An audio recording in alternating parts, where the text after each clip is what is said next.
Türkmenistan'dan yıllık oku töleğini endi geçirip bilmersin. Yöne Bahçeşehir Üniversitesi'nde okuyacak olsan geçirip bilersin. Bahçeşehir Üniversitesi Beşiktaş'ta denizin kenarında yerleşen kampüsü bilen talayıplara yukarı hilli bilim hödürleye. Bahçeşehir Üniversitesi dünya reytinginde ilk müňe girýän üniversitetlerin sanawynda yerleşýär. Ýagny Türkmenistan'da diplomuňyzy ikrar ediler ve yıllık töleğinizi hiç hili meselesiz geçirip bilersiniz. Üniversitetin oku dili esasen İngiliz dilindedir. Yöne sağlık bölümlerinde ya da hukuk bölümünde Türk dilinde bilim alıp bilersiniz. Yıllık oku töleğleri $5.950'dan başlaya. Depozit töleği olsa Türkçe bölümler için $3.200, İngiliz dilindeki bölümler için olsa $1.500. Viza çıkıp Türkiye'ye geleningizden son üniversite töleği geçirmek için gerekli resmi namaları size berer.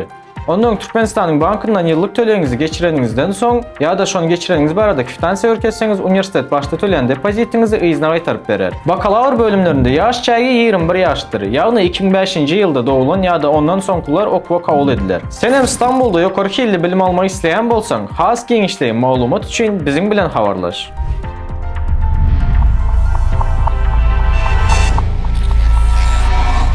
Atasa Edu